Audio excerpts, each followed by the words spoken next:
A ver, vamos a ¿Ya nos conversar acompaña? primero con el presidente del Partido Morado, efectivamente, Luis Durán, que ha estado reunido con la presidenta Dina Boluarte y precisamente queremos que nos comente detalles de esa reunión. ¿Cómo está, señor Durán? Gracias por estar con nosotros.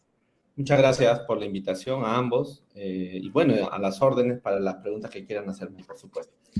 Bueno, ¿cómo fue la reunión? ¿Qué tan empática se mostró la señora Boluarte respecto de las cosas que ustedes fueron a decirle? Porque entendemos que ustedes, a diferencia de lo que ha ocurrido con otros grupos políticos que se han acercado a Palacio, fueron a recordarle un poco lo que está pidiendo la calle. No sé cómo reaccionó ella.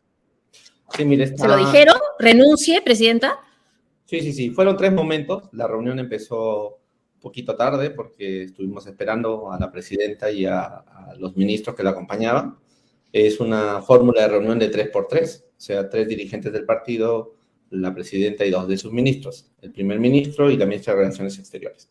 Entonces, la reunión ha tenido 3 momentos. El primer momento ha sido un momento en el cual ella y el señor Otárola señalaron, plantearon sus visiones sobre la crisis y sobre lo que el gobierno está haciendo. Escuchamos como corresponde y luego nos dieron el uso de la palabra y la verdad es que yo le dije la razón a la que había ido, ¿no? Sentíamos los 3 miembros del partido que nuestra función era llevarle a ella la pregunta que deben estar haciéndose la mayoría de peruanos.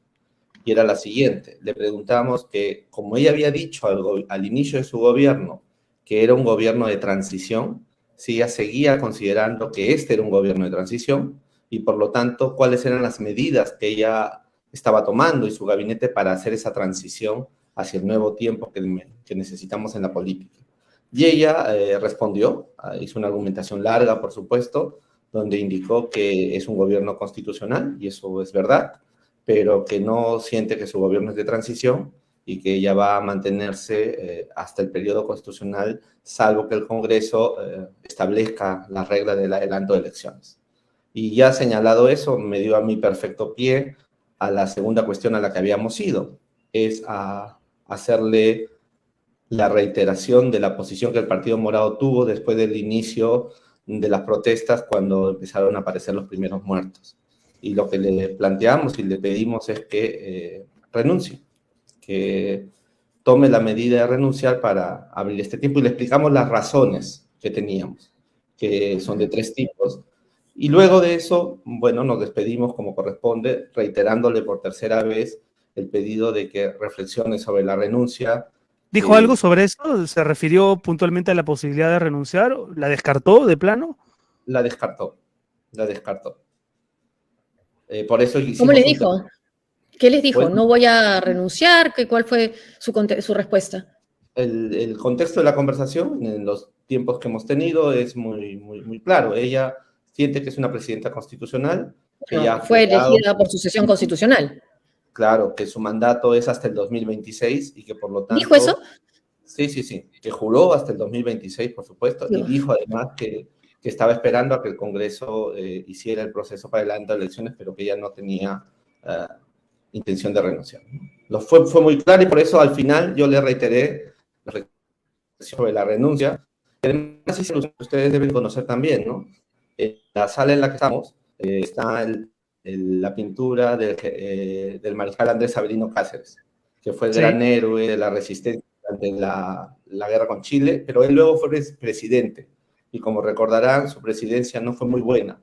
Y muchos de sus consejeros en aquel momento le dijeron que no debería asumir ese rol de presidente después de haber salvado al Perú de la catástrofe que podría haber sido una invasión completa de las tropas chilenas. Entonces nosotros le hicimos recuerdo de eso y le dijimos que era una buena oportunidad para que haya reflexiones sobre el rol que corresponde al pasar a la historia. ¿Y su letrero ya lo habían hecho? ¿El letrero ya lo habían pensado en publicar, digamos, hacerlo público, o solo fue por esta respuesta de la presidenta? El letrero de Dina renuncia, ¿no? Dina renuncia ya.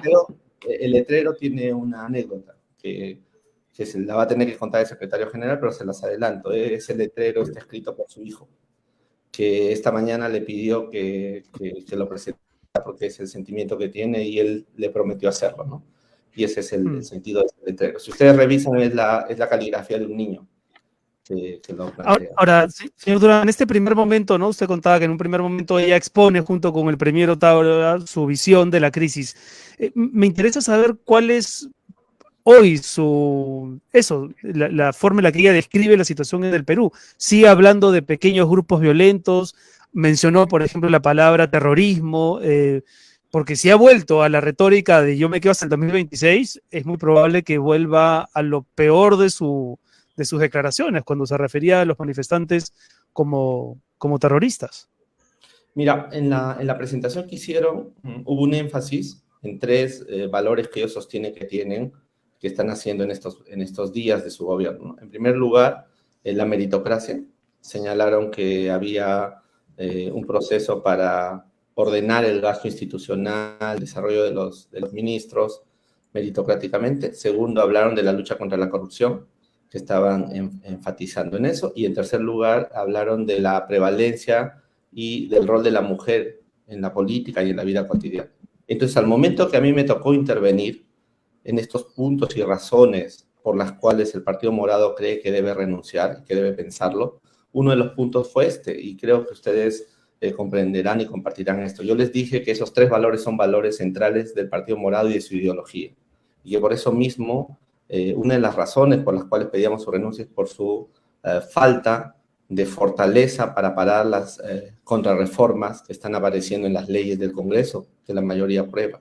Y le pedimos que si esos eran sus valores, que tuviera mucho cuidado en el tiempo que estuviera para poder luchar con mucha fiereza en la defensa de los valores constitucionales que encarnan estas cuestiones, ¿no? Y en concreto hablamos de la educación y luego hablamos del tema tributario. Y hablando, sí, Renato, tú. Sí, se refirieron al tema de SUNEDU, digamos, lo abordaron ella y su primer ministro de manera crítica, o se mostraron, según su percepción, más del lado de los que han impulsado la contrarreforma. Bueno, porque el ministro de Educación prácticamente ha sugerido que está copado, que han habido consultorías a un solo partido, ¿no? Que está copado por el Partido Morado, ya lo han dicho antes, ¿no? Pero esa vez ha sido el ministro de Educación sin referirse directamente al Partido Morado. ¿Ustedes qué responden? Mira, lamentablemente hay una relatoría que no corresponde a la verdad, señalando que el Partido Morado tiene una influencia en la SUNEDU. Yo, que soy el presidente desde el año pasado, no he tenido nunca ninguna conversación, ni ninguna relación pública o privada con ningún miembro de SUNEDU, ni su presidente, ni absolutamente nadie. Por lo tanto, yo puedo dar fe de que eso es una relatoría equivocada y que le falta la verdad. Y en la conversación que hemos tenido con la señora Boluarte, en realidad hemos tratado un tema que a nosotros nos preocupa, ¿no? Esta ley que está establecida hace poco por el Congreso debió ser reglamentada y ellos ofrecieron además reglamentarla. Entonces lo que yo le pedí es que apresurara esa reglamentación, porque la reglamentación de este tipo de leyes hace que el proceso sea mucho más claro y más firme. Y ella hizo alusión a la sentencia del Tribunal Constitucional, que como ustedes saben, es una sentencia promovida por el propio Congreso, ¿no? Son estos casos típicos en los cuales el Congreso, en lugar de ser fiel a la Constitución, construye un escenario al revés, como ustedes saben bien y se lo hicimos saber también, por supuesto. ¿Cuál es la...? Sí, Renato. ¿Qué tan escuchados en sentido, señor Durán? O sea, el Partido Morado tiene una representación parlamentaria bastante acotada, y no sé si han pensado en impulsar una posible candidatura presidencial en el caso de que haya un adelanto de comicios. Pero ¿qué tan escuchados se sintieron? ¿O fue más como para decir, bueno, vamos a conversar con todos, ya cumplimos con la agenda y está? Le hablo ahí de percepciones, ¿no? De las actitudes que mostraron la presidenta y el ministro. Sí, mira, yo para responderte tengo que hacer un previo. Decirte que nosotros fuimos a esa reunión ante el llamado de la presidenta, porque somos un partido que cree en la deliberación. Creemos que lo contrario a la violencia es construir caminos que permitan entenderse y que las posiciones sean claras. Desde el primer momento yo le hice saber a la presidenta que íbamos a hablar con la verdad y con la honestidad, y que le íbamos a decir las cosas que pensamos como somos. Esto más o menos se llama como abrir las cartas, ¿no es cierto? O sea, plantear las cosas como son. Mi percepción al salir de la reunión es que ella ha escuchado, ha tomado nota de nuestra posición, y nosotros, por supuesto, hemos escuchado y hemos tomado nota de la posición que ella tiene, ¿no? Entonces, ha sido un diálogo en el marco de lo que el Estado constitucional llama la relación entre partidos y un presidente, o una presidenta en este caso y su equipo, ¿no? Ahora, escuchar no es lo mismo que entender y actuar, eso ya corresponde a otro nivel, ¿no? Y ella fue muy clara con nosotros también en decir que su gobierno no es de transición, y segundo, que ella no va a renunciar, y que la decisión y la posición está en manos del Congreso de la República. Bueno, eso es bien preocupante porque hasta ahora ella se había manejado con un discurso ambiguo ante ese tema, ¿no? Y buscaba la forma de echarle más la pelota al Congreso. Ahora, a través suyo, escuchamos que ella está decidida a quedarse hasta el 2026, salvo que el Congreso haga algo para que no sea así, y eso lo vemos muy difícil. José, te ibas a preguntar algo, creo. Perdón, sí, yo quiero saber, me interesaría saber, hablando de los morados en el Congreso, ¿quién queda como representante del Partido Morado? ¿Y cuál es la situación del congresista Ed Málaga con respecto al Partido Morado? Mira, nosotros, como tú sabes bien, tuvimos 3 congresistas elegidos en la lista del Partido Morado, uno de los cuales era un invitado, que fue el señor Málaga. La relación con el señor Málaga ha sido siempre cordial, hemos escuchado lo que tenía que decir. Lamentablemente, como él mismo ha declarado, el pensamiento y la propuesta del Partido Morado no le son afines. Nosotros no hemos cambiado de posición desde ningún momento, seguimos en la misma coherencia y consistencia de siempre, por lo tanto... Que se ha ido a la izquierda, dicen, parece que para él está muy hacia la izquierda del Partido Morado. Capaz él se equivocó, cuando fue convocado debió reflexionar y entender mejor al lugar donde le invitaron. Y las otras 2 congresistas eran militantes del partido. La señora Susel Paredes, como también saben ustedes, en una carta en el mes de octubre-noviembre, presentó su renuncia al partido. Ella había llegado por una coordinación con una fuerza política y por lo tanto ella continuó su camino, ¿no? Y la relación, como siempre, y como tiene que ser en la política, de parte nuestra es cordial. Y Flor Pablo es militante del Partido Morado. Entonces, tú preguntas, uno de ustedes preguntaba, bueno, ¿y esto de cara a las elecciones qué significa para el Partido Morado? Y yo quiero ser también muy honesto con ustedes, absolutamente claro, el Partido Morado tiene un deber para con la sociedad. Su deber es el siguiente: el Partido Morado no esperanzas muy profundas de cambio institucional en el Perú, y eso es lo que vamos a seguir haciendo. Yo he estado conversando con muchas personalidades de la sociedad. Con el señor López Chau, por ejemplo, ¿podría ser una opción para ustedes? ¿Ha llegado a un acuerdo? Hemos conversado, ahora te cuento, si me permites, solamente terminar la idea. Entonces, he conversado con varias de las personalidades en el Perú, pero también hemos conversado con varias personalidades regionales, de movimientos regionales. Nosotros hemos tenido un pronunciamiento hace un par de semanas planteando esto, pero ya no solos, con 22 movimientos regionales. Y el día de hoy vamos a plantear un segundo pronunciamiento con los movimientos regionales, en igualdad de condiciones y en un proceso de deliberación institucional con ellos. En todos estos casos, Josefina, la idea es muy clara. Nosotros convocamos, invitamos, aceptamos la conversación con muchas personas y movimientos que tengan similitudes con nuestra idea sobre el sentido del Perú. Y a partir de esto van a haber 2 niveles de relación. Un frente de centro republicano y demás, o la invitación a que algunas personas participen en la vida del Partido Morado. ¿Fue el caso con el rector de la UNI? ¿Lo invitaron? No. Con el rector de la UNI empezamos una conversación y le planteamos estas 2 posibilidades. Y él nos escuchó atentamente, por supuesto, y está a pensar, pero también eso ha ocurrido con Marisol Perestello, con la señora Marianela Ledesma, y puedo seguir dándote muchos más nombres. La situación de Francisco Sagasti con el partido, ¿en qué estadio se encuentra? Francisco siempre ha sido un militante del Partido Morado, desde el comienzo. Es una de las personas con las que yo más converso y reflexiono sobre los temas fundamentales. Es un expresidente, es un consejero importante, y yo le he pedido, como siempre, que su presencia sea muy importante para la vida del partido y para la vida del Perú. Él tiene muchas cosas que decirle al país y que decirle al partido también. Y la conversación es cotidiana. Él no está hoy día en el Perú, estos días no está en el Perú, está realizando un trabajo de investigación en los Estados Unidos, pero igual he estado conversando con él. Ahora, Luis, entre las posibilidades de alianzas o acercamientos con grupos o personalidades, ¿se ha mencionado que habría un cierto sector de Nuevo Perú que está buscando un acercamiento con el Partido Morado? No he tenido ninguna conversación con ninguna persona o representante de Nuevo Perú al respecto. No he tenido ninguna conversación, por lo tanto, no tengo la menor idea. Mira, la cuestión es muy sencilla. Nosotros creemos en todas las libertades, Josefina. La libertad económica, la libertad política y la libertad social. Nosotros no las distinguimos. Quien distingue libertad no coincidirían con Nuevo Perú, por ejemplo, ¿o sí? Posiblemente no, porque ellos distinguen niveles de libertad. Pero también creemos en el progreso y en la cancha plana para la gente. ¿Eso qué significa? Significa que el Estado debe mejorar su capacidad de brindar servicios a la gente más débil para que haga ese proyecto. Todos los que estén en posibilidad de conversar sobre estos valores serán siempre personalidades a las que nosotros tocaremos, conversaremos y nos relacionaremos. Te voy a poner un ejemplo. Ahora, pero muchas alternativas no hay, por lo menos en el tablero político tal como está hoy planteado, porque usted es una definición de un perfil, digamos, de conducta partidaria y no, al menos yo no la veo en el Congreso. ¿O con qué partidos ustedes hoy podrían sentarse a conversar bajo esos supuestos? Nosotros hemos conversado con 22 movimientos regionales en el Perú.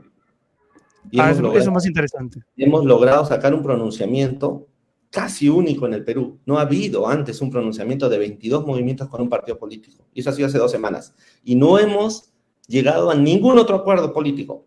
Nada, simplemente sentarnos a conversar y dialogar, a decir, vamos a ponernos de frente al país. Hoy día, en estos momentos, se está cerrando el segundo pronunciamiento, sin ningún acuerdo más que las ideas y la posición de las ideas. Y hay mucha gente, hay muchos profesionales, mucha gente que quiere al país y encuentra en esta posibilidad una posibilidad de servicio a la nación. Te voy a poner un nombre casi en primicia. Lo voy a hacer por el respeto. ¿Y por qué el casi? ¿Por qué el casi? ¿Ah? ¿Perdón? ¿Por qué el casi en primicia? En primicia. No, porque posiblemente esto ya haya circulado antes, ¿no? Pero no de boca del presidente. Okay. Luis Alberto Arias, que ustedes conocen, que fue jefe de la SUNAT y fue miembro del BCR, se ha inscrito en el partido para militar con nosotros. Y se va a encargar de la dirección del plan de gobierno y a completar el trabajo del plan de gobierno que hemos hecho antes en la materia económica. Para mí eso es una alegría enorme, porque es un profesional, un técnico que le ha dado su servicio al país y que hoy día siente que es su deber con la patria ayudar a construir un proceso político sobre la base de ideas técnicas. Usted es tributarista. Yo soy tributarista, sí es, efectivamente. Y hablando de SUNAT y el tema tributario, este fallo del Tribunal Constitucional que termina beneficiando a grandes empresas, ¿cuál es su opinión? Mira, yo creo que hay un problema enorme en ese fallo. Y el problema enorme tiene que ver con desde mi perspectiva, tensión interpretativa que el tribunal no resolvió. ¿Cuál es la tensión? Los pagos de intereses no pueden ser considerados tributariamente como si fueran multas, porque no lo son. Es simplemente el pago del uso del dinero en el tiempo.